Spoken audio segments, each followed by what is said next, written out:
இந்த சிவாலயம் வந்து நானும் என் மனைவியும் சேர்ந்து கட்டின ஒரு சிவாலயம். ரொம்ப கஷ்டப்பட்டு கட்டினோம். ஒருத்தவங்க சொல்லுவாங்க, இவ்வளோ கஷ்டப்பட்டுலாம் கோயிலுக்கு குளத்துக்கெலாம் செய்யணுங்கிறதுக்கான அவசியம் இல்லைன்னு சொல்லுவாங்க நிறைய பேர்.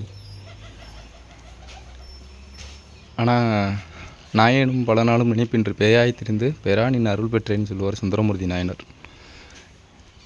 எத்தனை பிறவிகள் எடுத்து இந்த இடத்துக்கு வர்றோங்கிறது இறைவனுக்கு மட்டும்தான் தெரியும், நம்மளுக்கு தெரியாது. வாய்ப்பு கிடைக்கும்போது மட்டும்தான் எல்லாத்தையும் பயன்படுத்திக்கிற முடியும். இறைவன் எல்லாருக்கும் அந்த வாய்ப்புகளை கொடுக்கறதில்ல.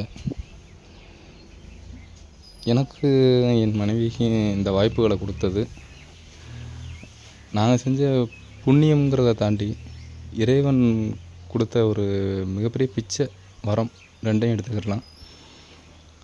இந்த இடத்த உருவாக்குறதுக்காக ரொம்ப கஷ்டப்பட்டுருக்கோம். இந்த இடத்துக்கு உண்டான பாதை எல்லாமே ரொம்ப கஷ்டப்பட்டு தான் உருவாக்கணும். நிறையா கடன் பிரச்சனைகள் எவ்வளவோ இருந்தாலும் இந்த இறைவனை நினைக்கும் போது மட்டும் கொஞ்சம் மன ஆறுதலும் இதுவும் இருக்கும். இங்கேருந்து போகும்போது பெருசாக எதையும் நம்ம அள்ளிக்கட்டிட்டு போக போகிறதில்ல. நம்மளுக்கு கிடைச்ச வாய்ப்பை இறைவனுக்காக பயன்படுத்தணுங்கிற சந்தோஷம் இருக்குது. ஏன்னா இதை நம்ம பிள்ளைங்களும் எடுத்து வழி நடத்தி கொண்டு போகணுங்கிறது கட்டாயமும் கூட. இது அவங்களுடைய ஆன்மாவுக்கு சம்மந்தப்பட்டது, நம்ம உடலுக்கு சம்மந்தப்பட்டதில்லை. ஓடு புனலாமி விளமை உறங்கி எழுந்தால் இப்பிறவி ஒக்கும் வாடி வருந்தல் செய்யாது அப்படிங்கிறாரு சுந்தரமூர்த்தி நாயனர். தூங்கி எந்திரிச்சோம்னா நாளைக்கு காலையில் இருப்போமா இருக்க மாட்டோமான்னு தெரியல. சப்போஸ் இருந்தால் அது கடவுள் போட்ட வரோம். இன்றைக்கி இருக்கிற பொழுது இறைவன் நம்மளுக்கு கொடுத்த மிகப்பெரிய வரம். இதில் பிற உயிர்களுக்கு உணவளிக்கணும். நம்ம எவ்வளோ வேணாலும் பிரச்சனையில் இருந்துட்டு போகிறோம், அது பிரச்சனையே இல்லை நம்மளுக்கு. நம்ம பிள்ளைங்களை பற்றி கவலைப்படுறதுக்கான தேவையும் நம்மகிட்ட இல்லை. அதுங்களுக்கு சொத்தை சேர்த்து வைக்கிறேன் அப்படிங்கிற பேரில் தான் இன்றைக்கி எல்லா பிரச்சனையுமே வந்துடுது. எல்லா ஆலயங்களுமே இன்றைக்கி கைவிடப்பட்டதுக்கான காரணம் அவன் சொத்து சேர்க்க ஆரம்பித்ததுக்கு பின்னாடி தான். நம்ம எப்படி பிறந்து நம்ம வளர தானே செய்கிறோம். நம்மளுக்கு கை கால் இல்லாமல் கடவுள் படைச்சிருந்தா நம்ம கடவுளை பழிச்சிக்கிட்டு தானே இருப்போம். எவ்வளோ பேர் இன்றைக்கி எவ்வளோ உடல் ரீதியாகவே பாதிக்கப்பட்டிருக்காங்க, எவ்வளோ வேதனைகளில் இருப்பாங்க.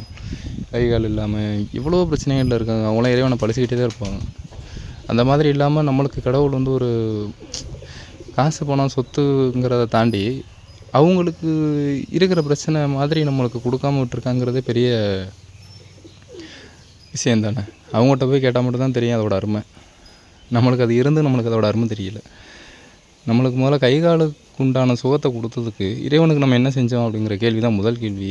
நான் காசு பணத்தில் புலங்கிறதெல்லாம் அடுத்தது. அந்த காலத்தில் மன்னர்கள் எல்லாருமே உருவாக்கிய சிவாலயங்கள் எல்லாமே காசு பணத்தை கொடுக்கறதுக்காக இல்லை, மன ரீதியான நிம்மதியை கொடுக்கறதுக்காகவான்னு கேட்டால் அந்த கேள்வியும் இல்லை. நீங்கள் இங்கே நம்ம எவ்வளவு துன்பப்படுறோமோ அவ்வளோக்கு அவ்வளோ நம்ம அனுபவிக்கிறோம்னு அர்த்தம்.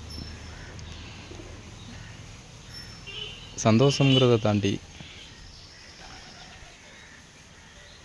கஷ்டம்தான் நம்மளை எல்லா வழியிலையும் இறைவன் பக்கத்தில் கொண்டு போய் சேர்க்க முடியுங்கிறத உணர்ந்திருக்கேன் நான் நிறைய விஷயங்களில். இங்கே இருக்கிறது எல்லாமே வெறும் கல்லாகவும் ஒரு பேராகவும் பார்க்குறோம். இங்கே இருக்கிறது பலிபீடம், இங்கே இருக்கிறது நந்தி, அங்கே இருக்கிறது விநாயகர், இங்கே இருக்கிறது முருகனுங்கிற ஒரு உருவமாக மட்டும்தான் பார்க்குறோம். கல் சிலையாக மட்டும்தான் பார்க்குறோம். பின்னாடி ஃபுல்லாமே லட்சக்கணக்கான ஆயிரக்கணக்கான விஷயங்கள் கொட்டி கிடக்கு. காரணமும் அர்த்தமும். ஒரு சிவாலயங்கிறது கல்லாலையும் ரொம்ப உறுதியான நிலைப்பாடோடு இருக்கணுங்கிறது இல்லை. ஒரு மன்னன் வந்து தனக்கான வீடை வந்து எப்படி அமைச்சுக்கிட்டானோ தெரியாது. ஆனால் சிவாலயங்களை ஃபுல்லாகவே அவ்வளவு மன ரீதியாக அவ்வளவு நேசிப்போடு செஞ்சுருக்காங்க. இதெல்லாம் நம்ம மேற்கொண்டு அதோட பெருசாக உருவாக்கணுங்கிறதுக்கான அவசியம் இல்லை. அதை காப்பாற்றணும், அடுத்த சந்ததியினருக்குங்கிறது மட்டும்தான் உண்மை.